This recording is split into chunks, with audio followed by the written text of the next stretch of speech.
Hormuz में फिर से छिड़ेगी जंग। नौसेना भेजने की तैयारी में नाटो। जुलाई से पहले हुई सेना उतारने की तैयारी। नहीं माना ईरान तो फिर सुलगेगा स्ट्रेट ऑफ हॉर्मूज।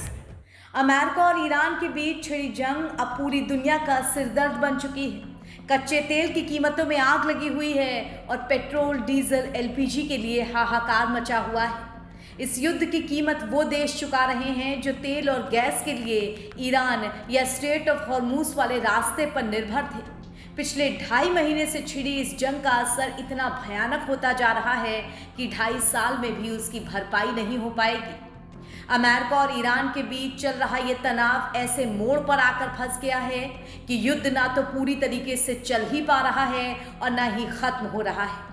अमेरिका अपनी दादागिरी और आंखें दिखाने वाले तेवर नहीं छोड़ रहा, तो ईरान पूरी तरह से रणनीति बिछाकर अकड़ा हुआ बैठा है। ऐसे में नाटो देशों की तरफ से हलचल तेज हुई है। नाटो के देश अब इस युद्ध में सीधे तौर पर उतरने का प्लान बना रहे हैं। इस बात की चर्चा जोरों पर है कि अगर जुलाई तक स्ट्रेट ऑफ हॉर्मूज वाला समुद्र का रास्ता नहीं खोला गया तो ईरान पर तगड़ा एक्शन लिया जा सकता है।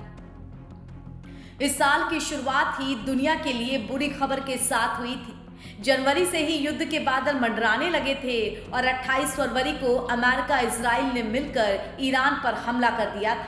वो दिन है और आज का दिन दुनिया का हर देश इस बात का इंतजार कर रहा है कि आखिर ये स्थितियां कब बदलेंगी और कब अमेरिका और ईरान के बीच बात बनेगी और एक बार फिर से कच्चे तेल की कीमतों में स्थिरता आएगी। अमेरिका और ईरान के बीच इस तरह की तनातनी से ग्लोबल टेंशन बढ़ती ही चली जा रही है। वहीं कच्चे तेल की कीमतें आसमान छू रही हैं और इस दहशत से पूरी दुनिया सन्न है। एक तरफ जंग रुकने का नाम नहीं ले रही तो दूसरी तरफ कच्चे तेल की कीमतों में बेतहाशा बढ़ोतरी हुई है। स्ट्रेट ऑफ हॉर्मूज के बंद होने से दुनिया के बड़े हिस्से में तेल और गैस की आवाजाही पहुंचना रुक चुकी है और तेल की सप्लाई न पहुंचना मतलब एक तरह से लॉकडाउन जैसी स्थिति पर आ जाना। इस संकट के बीच अब खबरें ये आ रही हैं कि हॉर्मूज में नाटो की एंट्री हो सकती है। नाटो के कुछ सदस्यों का ये मानना है कि अगर ईरान नहीं माना और इस समुद्री रास्ते पर अपनी नाकाबंदी जारी रखी तो उसकी तरफ से अपनी नौसेना भेजी जाएगी ताकि वहां से गुजरने वाले जहाज़ों की सुरक्षा की जा सके। नाटो देशों के इस कदम, जिसमें ज़्यादातर यूरोपियन कंट्री शामिल हैं, एक ऐसे बड़े कदम के तौर पर देखा जा रहा है जो अमेरिका ईरान टकराव के बीच बड़ा टर्निंग पॉइंट साबित हो सकता है। अभी के हालातों को समझा जाए तो वो कुछ इस तरह के हैं कि स्ट्रेट ऑफ हॉर्मूज को ईरान ने बंद कर रखा है। इस पूरे इलाके पर गुजरने वाले जहाज़ों पर ईरान का पहरा रहता है, तो वहीं इस समुद्र के आसपास अमेरिका ने अपनी नाकेबंदी कर रखी है।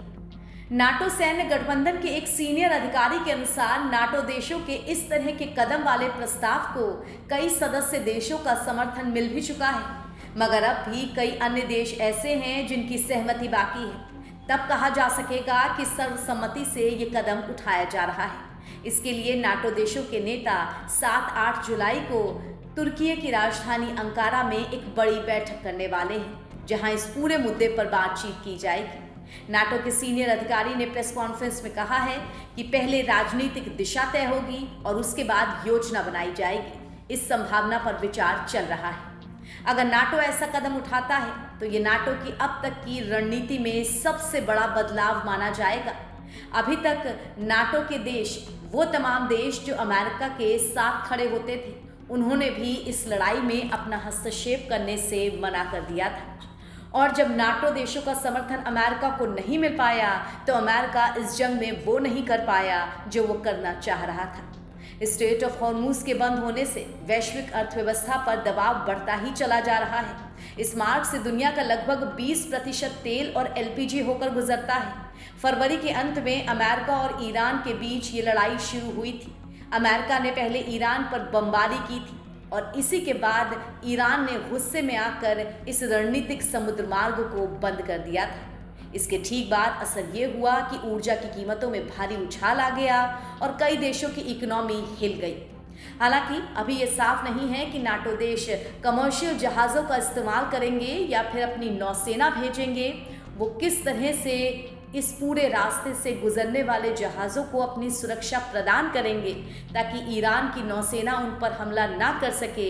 इसे लेकर कोई पुख्ता प्लान फिलहाल सामने नहीं आया है, लेकिन ये तो तय हो चुका है कि अब लगभग 3 महीने बाद जब इस जंग के चलते दुनिया की परिस्थितियां बदल गई हैं तो नाटो का रुख भी बदल चुका है। अब देखना ये होगा कि जब नाटो के देश जुलाई में बैठक करेंगे और उसके बाद कोई बड़ा एक्शन लेंगे, तब स्ट्रेट ऑफ हॉर्मूज का हल किस तरह से निकल पाता है।